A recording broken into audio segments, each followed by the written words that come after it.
I'm happy to introduce Doug Brown, the Vice Chair of the Board of Selectmen, who will be introducing our speakers for today. Thanks, Doug. Hi. Oh, wait a second. Tell people to take the chairs. Anybody want to come up and grab these empty Tell seats? them they have to come on. Betsy says you have to come up and take the seats. All right. Well, welcome to our groundbreaking for our Phase 2 of the Coonamessett River Bog Restoration Project. Welcome to Dylan Fernandez, who I just saw out there. He's always supporting these environmental projects. I don't know if we got any other board members that can make it today. I see Kathy Palmer's here for David Vieira's office. Who else we got out there? A lot of general interested folks. 2 years ago, almost to the day, we celebrated the Phase 1 groundbreaking, and at that time, the announced goals were better habitat for commercially important fish species and other wildlife, a more resilient coastal valley that can absorb floodwaters and whose natural wetland community can bounce back from storm impacts, and a healthy, restored ecosystem with expanded opportunities for recreational and educational activities along the river's length. We've already seen these results in Phase 1 and look forward to continued success in Phase 2. We have a long list of partners. Just look around the board. Where's the board? It's up there. And we could not have done this without the many contributions. We've seen some new partners for this phase, and especially want to thank the many federal and state partners whose collaborative efforts helped shepherd the final funds required through the complex bureaucracies in a timely and cheerful manner. To State Representative Dylan Fernandez, always helpful on these. He gets special mention. NOAA Regional Supervisor, Great Atlantic Region for Gloucester, John Catena. NCRS State Conservation.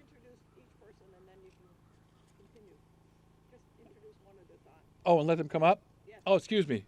You guys are going to come up and speak. So, John Catena, please.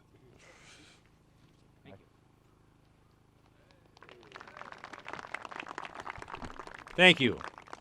What a turnout. Holy cow, this is awesome. I got a tour of the site just this morning, and it really is just mind-boggling. Super exciting, awesome project. So I really congratulate you for getting that first part of the project done and off to the second. So good afternoon, everyone. Thank you for letting me say a few remarks. I think half of us are speaking today, so I'm going to try to keep this really short. You know, we're really proud to have contributed just over $1 million to this project, to the town, and including contributing both to the lower bog dam removal and to the next components that we're here to kick off today. You know, our agency is really in charge of and responsible for ensuring the sustainability of commercial and recreationally important fish species. And removing dams, ensuring fish passage has really become an important tool for us to be able to do that.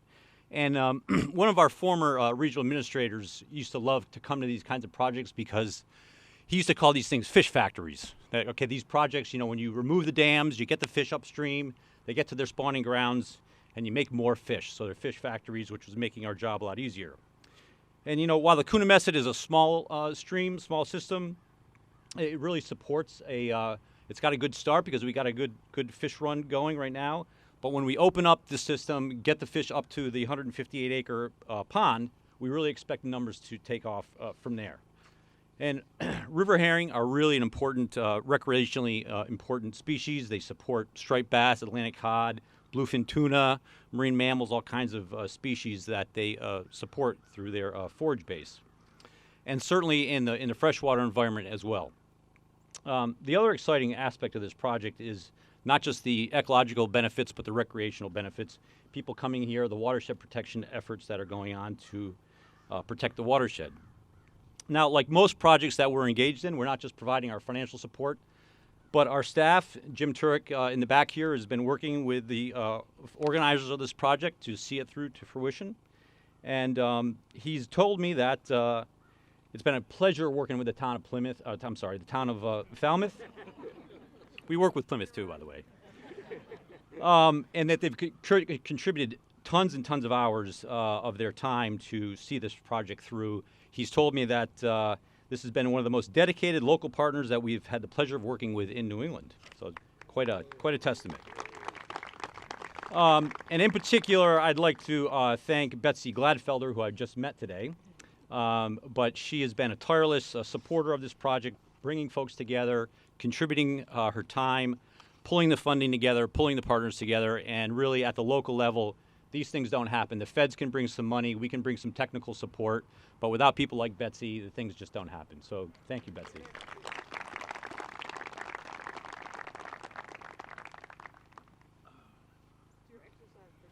So I didn't realize that everybody was speaking, and so Dylan, did you want to come up? I'll be brief. Okay.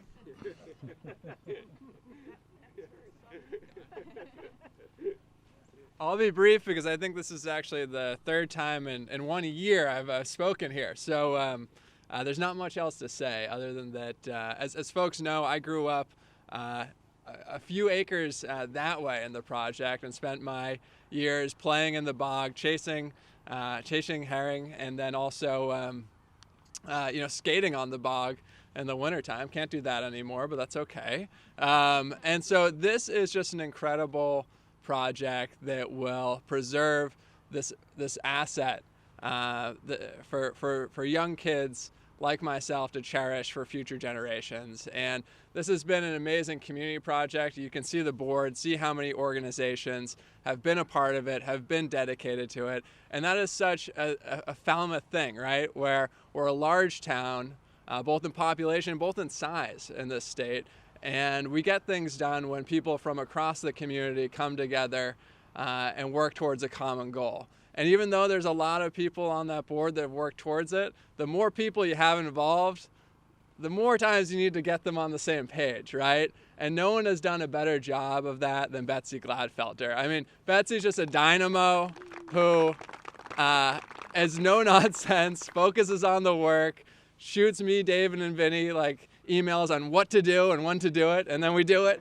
And no one has been so effective as Betsy in pulling together such a diverse group of people towards a common goal, and you can see the result of that today. So just a big shout out to Betsy and everyone on the board for their incredible hard work. Thank you.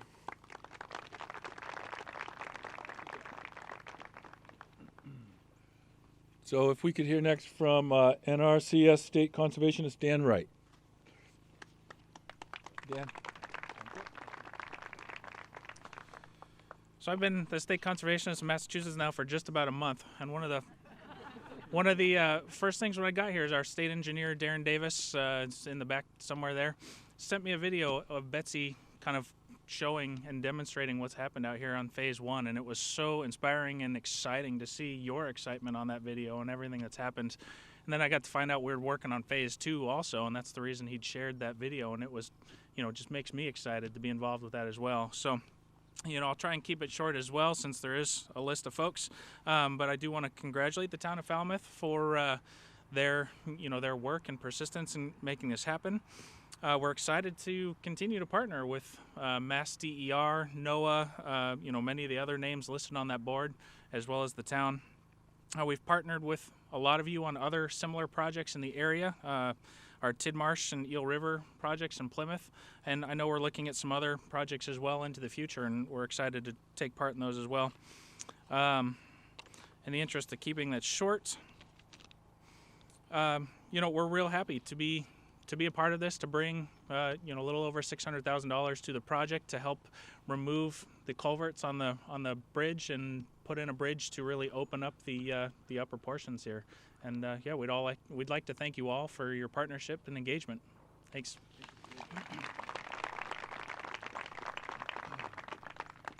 So UFSWS, Massachusetts Coordinator, Partners for Fish and Wildlife Program, Eric Derleth.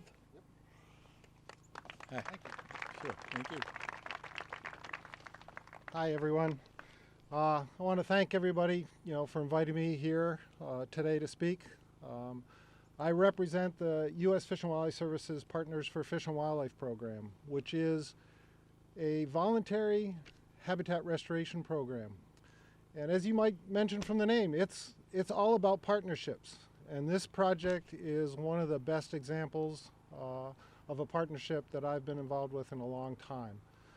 You can see it from the sign, as others have mentioned, and just the amount of interest from the town has been amazing.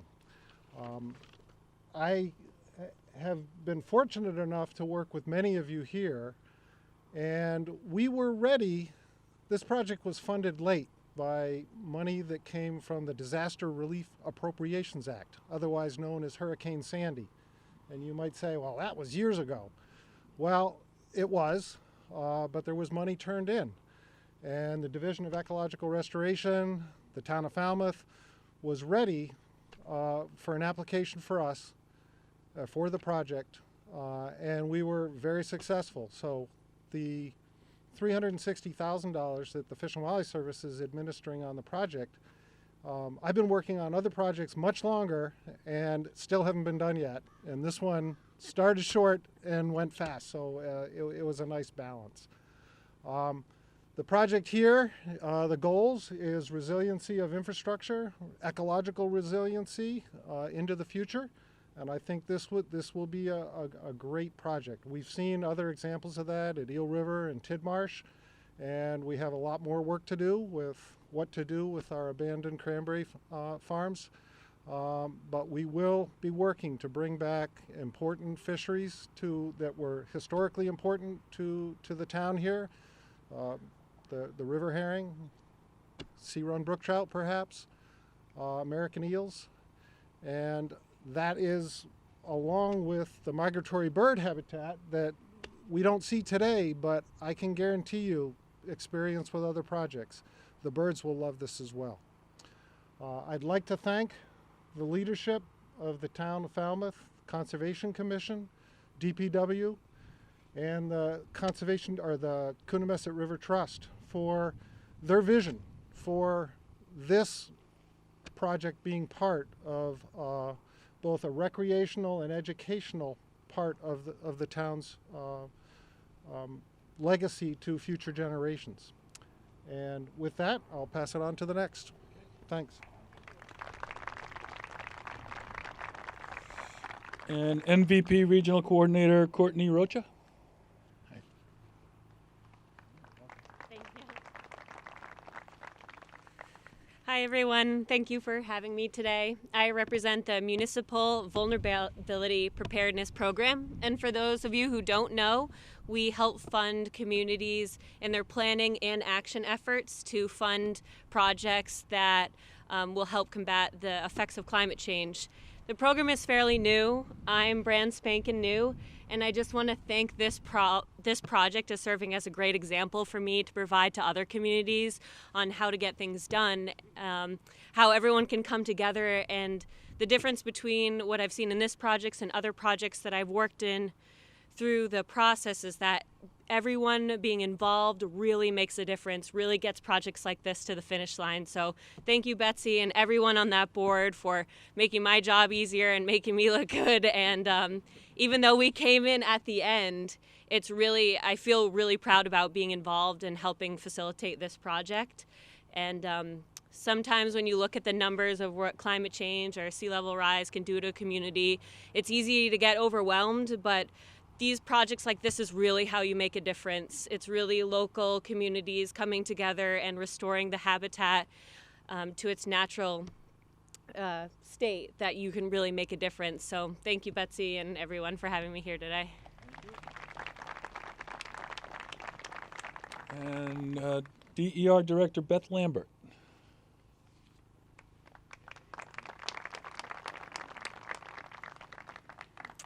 Hi everyone, it's great to see everyone out here again.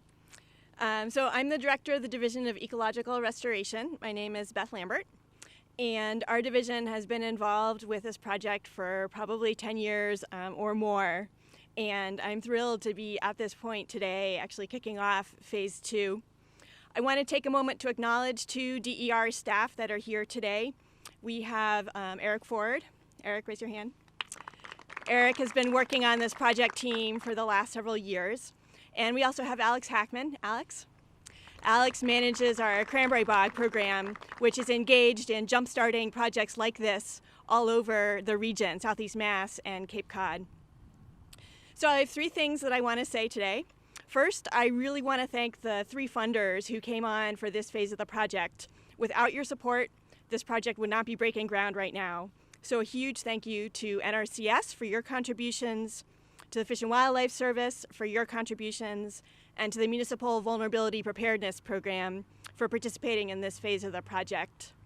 In thanking the MVP program, that leads me to the second point that I want to make. So this project is an example of a nature-based solution to climate change, to helping a community and nature adapt to climate change. And it's an excellent example of the way in which habitat restoration like this also brings strong human and community benefits. So on the one hand, we're getting natural, self-sustaining wetlands and a beautiful river that hosts eastern brook trout, river herring, and American eel. So there's significant benefits for nature. And then for people, we're getting this incredible trail system, the opportunity to watch nature heal and become reborn over time, and then a safer road for the traveling public. And then the third thing that I want to say is that I'd like to acknowledge the town of Falmouth, in particular the select board for supporting this project, the town staff for supporting this project. Restoration projects, because they're unusual and they're not yet the everyday way of doing business in the Commonwealth, although we're trying to change that, because they're unusual, they require town staff to really go above and beyond what they might be doing in their everyday jobs and to put in extra time, extra commitment, a little bit extra creativity to figure out how to get things done. So enormous kudos to the town staff for bringing the project to this point. And then finally, and most importantly, the volunteers who live here in Falmouth, those of you who attended town meeting and spoke in support of this project, those of you who lead tours out here in the rain and in the sun and in the wind, and those of you who come out here with school children, helping them understand the benefit of these projects. Without the volunteers, this project would not happen. And so it's really to you that, that we thank and that we turn with thanks for developing the vision, sharing the vision with others to build support, and then making it real here in the landscape in front of you that you see today. So thank you very much.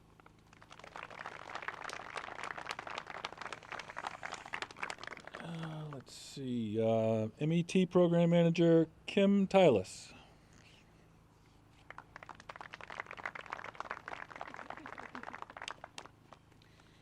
Hello, everyone. Thank you for inviting me to this. I've missed the last one, so I'm really happy to be here today, and so glad it's not raining and it's storming and like it usually is. So echoing what everyone said so far, this is such a wonderful project, and the Mass Environmental Trust has been supporting it for quite a few years, and we work in partnership with everybody, mostly DER, and it's just very exciting to see you guys making this kind of project, and so happy to be a partner in this. We're not the biggest funders, but we're always there to help get a little bit of money going and get these projects to be what they are today with all the larger funding. The Mass Environmental Trust is solely funded by the environmental license plates, the whale plate, the brook trout plate, and the Blackstone Valley mill plate. So if you don't have one, maybe you should consider getting one. And our newest plate that will be in production soon enough, the striped bass plate. And we're about 100 shy of getting that plate in production. So consider that too. Andrew Gottlieb from APCC has two already. He's moved us along quite well. And in closing, Betsy, just like everybody says, you are a hot ticket. and I think you create this. So thank you for having me. Get those plates? You can, thank you. So you can order any of our plates at the whaleplate.org, and it'll get you through to the Registry of Motor Vehicles, and you can order them online. You don't have to wait in line or do anything. Okay. Or contact us. Thank you. Cape Cod Conservation District Chair Mark Forrest. Hi, welcome. Good afternoon, everybody. Again, my name's Mark Forrest, and the hat that I wear these days is as chairman of the Cape Cod Conservation District. And our role as a district in this is to support projects like this, not just here in Falmouth, but all across Cape Cod. Another part of our job is to help Dan and the folks at the NRCS, Natural Resources Conservation Service, help advocate for projects that they can help fund and they can help support. So when this project it came to our attention, we clearly saw it as right up our alley, as an important project that was very much worthy of support. And the other thing that we've also done is we've tried to make sure that these federal dollars are not just supporting projects like this in places like this, but they also leverage other funding from state and federal agencies, and that we also do a fairly active job in keeping our legislators involved, particularly Congressman Keating. I know he couldn't be here today, but he's been a real strong supporter of the funding that we've been able to secure for this program.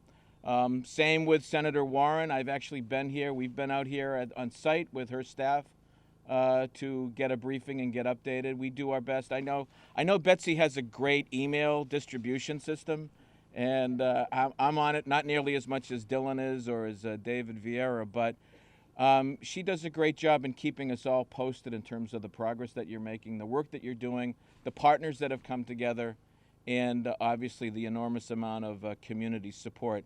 I do want to acknowledge a couple of folks. Eric Turkington, who's here, he's a vice chair on our board.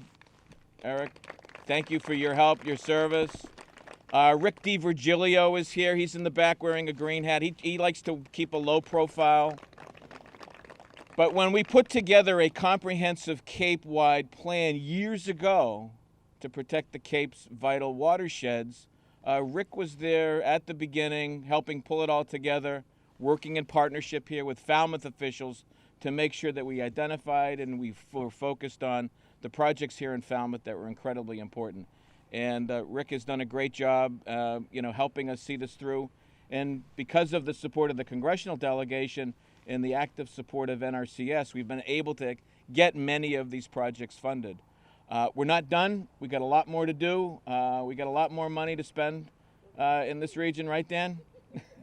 Okay, you all heard it, right?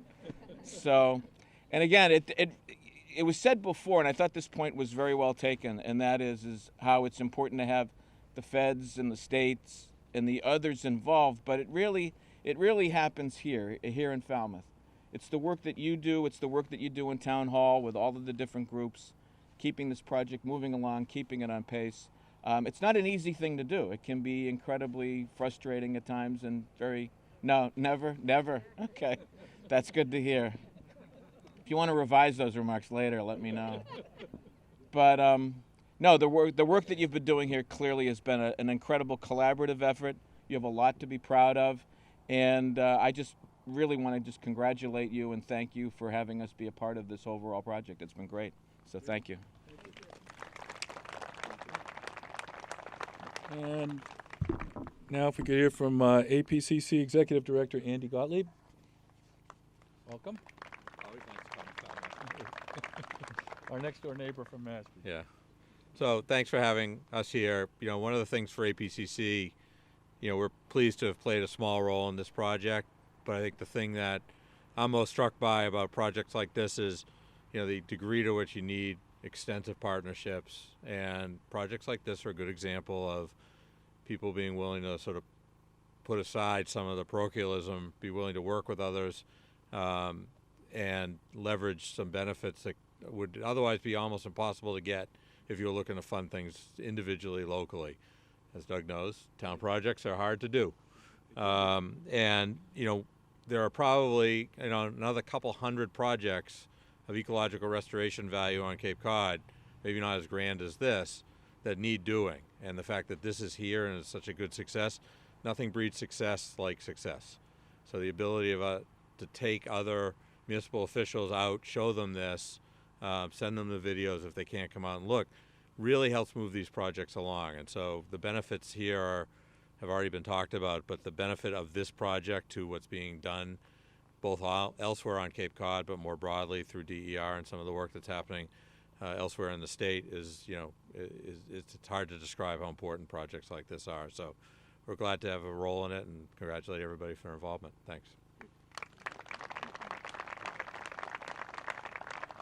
Now 300 Committee Executive Director Jessica Rittenauer. Here she comes.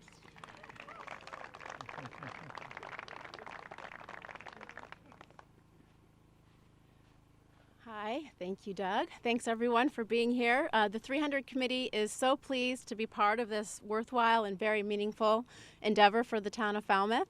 Our role has been as a supporting partner in this initiative. Of course, the Town of Falmouth Conservation Commission and town government took the lead, and the 300 Committee has provided support in the name of outreach. We will continue to do outreach programs here, engaging with children and folks of all ages and abilities along the river. Stewardship is a major component of the Coonamessett River project and all of our conservation lands in Falmouth. We were a partner with 3 community preservation grants, so it's wonderful to see the progress made to date on those in terms of the boardwalks and what's been put in place so far for public access. Our community, the Falmouth community, was extremely generous and responsive to a private fundraising campaign. The 300 Committee was able to put together $295,000 in private contributions, which will support the educational aspects of the trail. So you'll see interpretive signage along the greenway. There will be an accessible river loop trail that will connect the boardwalks. Complementary to river restoration is providing safe access for the public, also guiding them as to where we want them on the site so that we can continue to preserve habitats. So that's been the role of the 300 Committee, and we've been thrilled to work on this project. The land protection efforts began in the 60s when the 300 Committee was formed in '85, started working with the town on land acquisition. Over 550 acres in the Coonamessett River corridor is permanently protected open space. That's from the Coonamessett Reservation down the river all the way to Vineyard Sound, and those efforts will continue. Just in closing, I want to mention one of our project planning meetings with Stimpson Associates. We had a little debate with Betsy as to whether she was the quarterback of this project or if she was the coach. We were deciding, is she more like Brady, is she more like Belichick? And definitely we decided she was the Belichick of the project, but when we think about federal partners, state partners, town, nonprofits, and the board here that shows all the partners, all the coordination and leadership, it's a huge win for Falmouth. It's a win for conservation, and we credit Betsy Gladfelter for the coaching and the coordinating role getting us to this point today. So thank you for that. Thanks.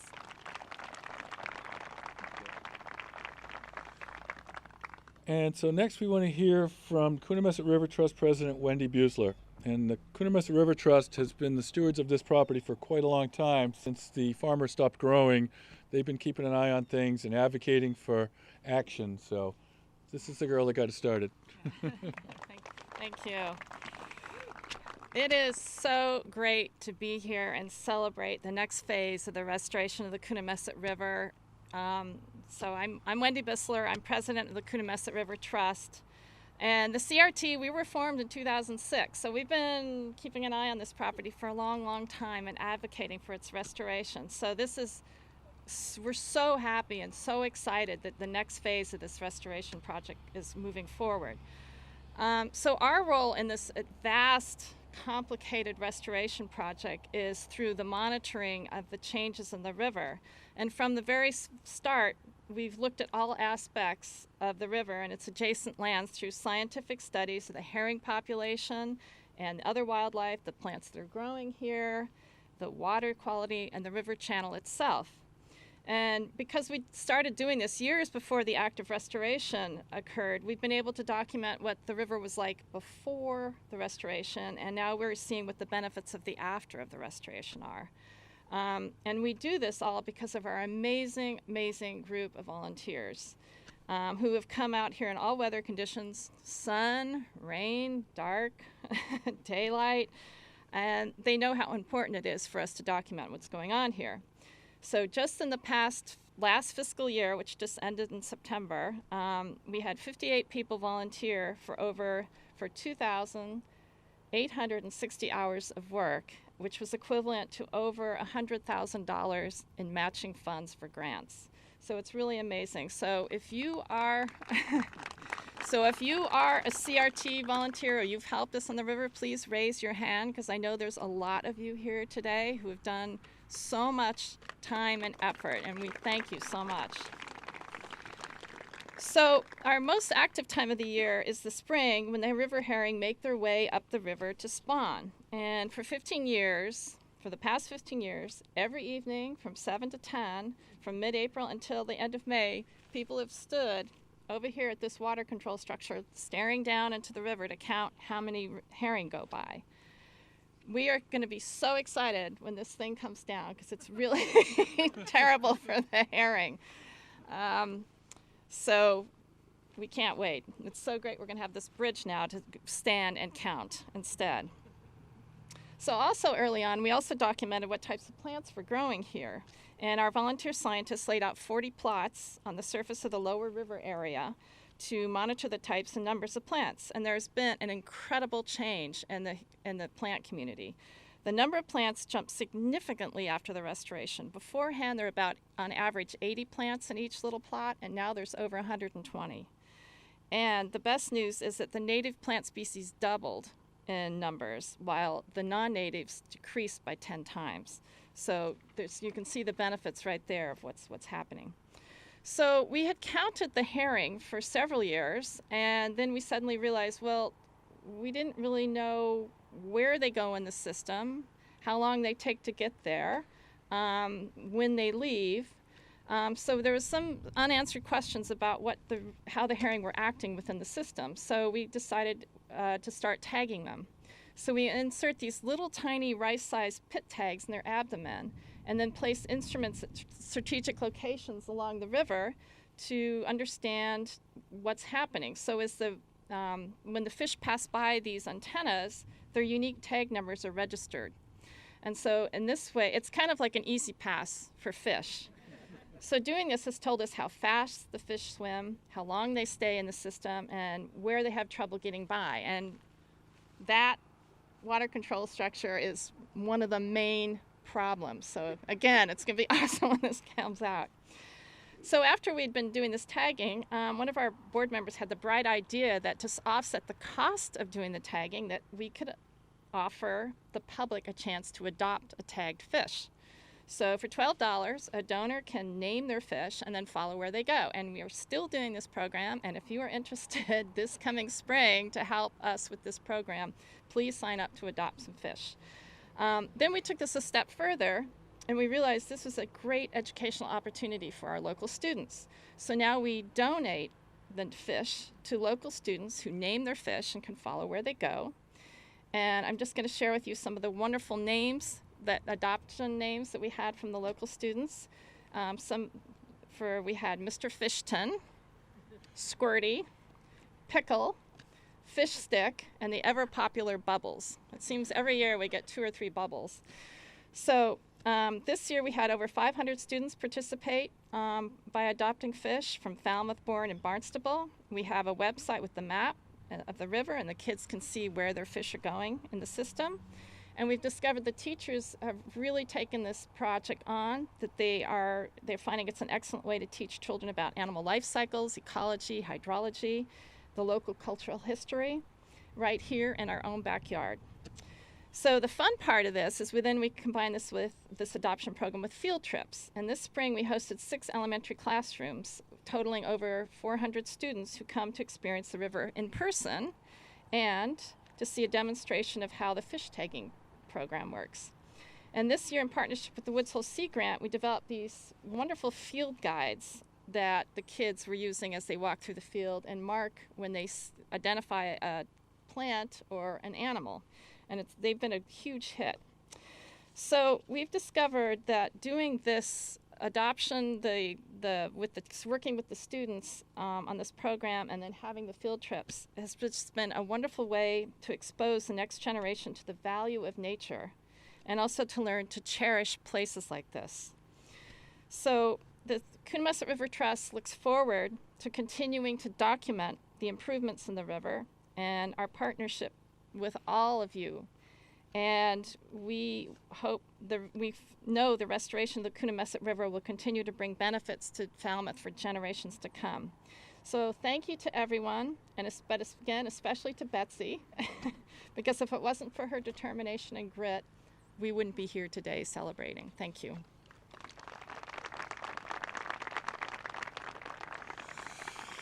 And now we want to hear from head coach Betsy Gladfelder.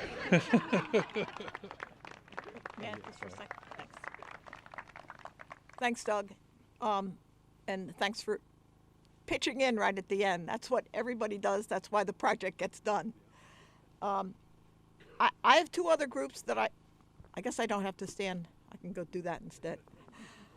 I have two other groups I want to acknowledge whose expertise and knowledge has been critical to the success. None of this would be done without our engineers, designers, and contractors. So please identify yourselves if you're in one of these groups that I call. First, Interfluve, who's been with us the whole time. I saw Nick somewhere. There he is. If you see Nick without his hat, his hair is the same color as his jacket, right? It's been a very exciting to work with Nick and with Interfluve the entire time. A recent organization that's joined the group is Tie and Bond, and is Eric here? Eric Ohanian? Well, that's our bridge design engineer. And then for Stimson Studios, there we are. Simpson Studios designed our bridges, and they're also designing using the same elements of where's Joe? The same elements of this rusting steel, which is beautiful. I got him to agree, and wood. That'll be part of our gateway to the Greenway, which we'll have parking off John Parker Road. We'll have a wheelchair accessible trail that will wind down. We're going to use the ancient. They're not ancient when I think of the pyramids, right, but they're ancient for us. The ancient granite blocks as seating, and it'll have a walkway that will come out that won't be a den, but people will be able to walk from the level of John Parker Road out over the trail. And finally, I know I have many members here. Actually, Aiden's hair is as colorful as Nick's. Sumco Eco Contracting, our construction team, who've done a wonderful job on phase 1 and on Swiss Crossing, and we expect they're going to do a wonderful job on the second phase. And the second group that I want to point out are our many contributors within the town of Falmouth. I'm just going to call out some departments in particular. I see Julian there. I'm going to say the town manager's office. I see Frank. I'm going to say our town council, conservation, DPW engineering, marine and environmental services, GIS, accounting, DPW highway, parks and water department. I see our town planner there. Yes, you did. You listened to me. And many others. If you work for the town of Falmouth and you've worked with me, please put your hand up.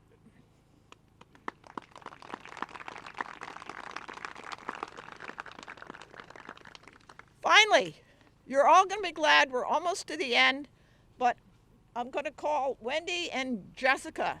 They have a job to do. Wendy, I'm going to ask you to stand over here. Where's Travis? I'm going to ask Travis to get in the big machine.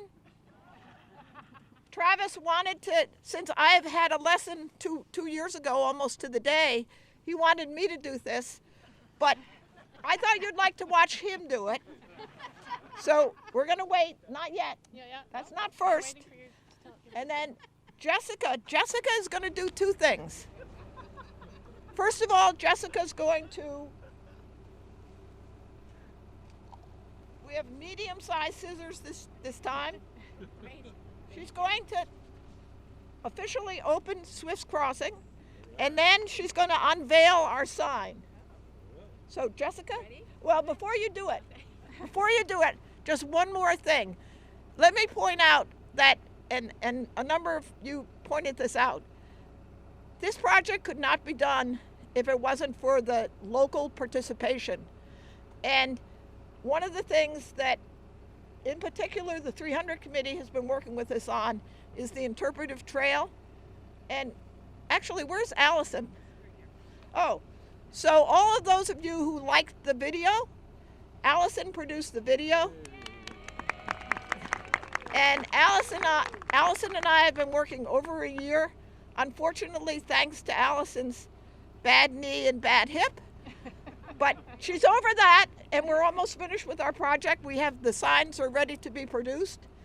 And we've had other people, at least 6 others from the 300 Committee, produced those signs. So the 300 Committee has been a wonderful partner with us on these conservation projects, and especially in providing access. So, yes, your turn. Wendy's doing this? No. I'm doing this. You're going to do both of them. Oh, I'll let you do it. Here, you do this, and we'll let Doug do this. All right, you ready? Doug, ready to pull? Ready. Whoa! Whoa! All right.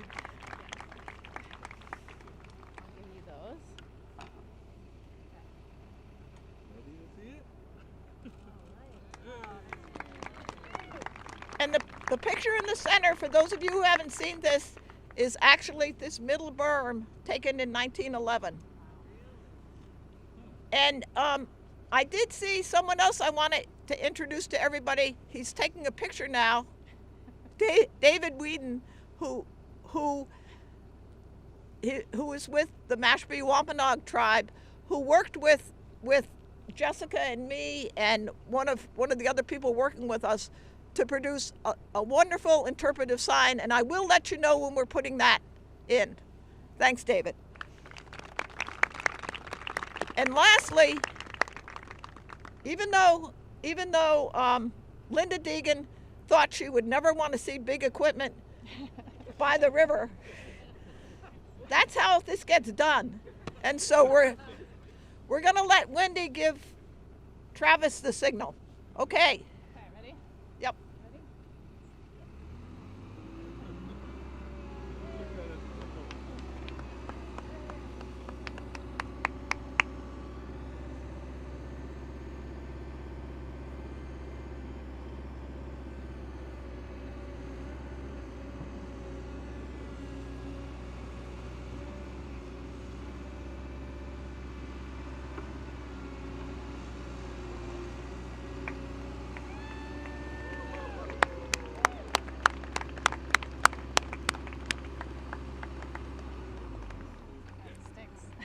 And that concludes this meeting. Thank you very much. You may walk across the bridge. Thanks to all of you for your contributions.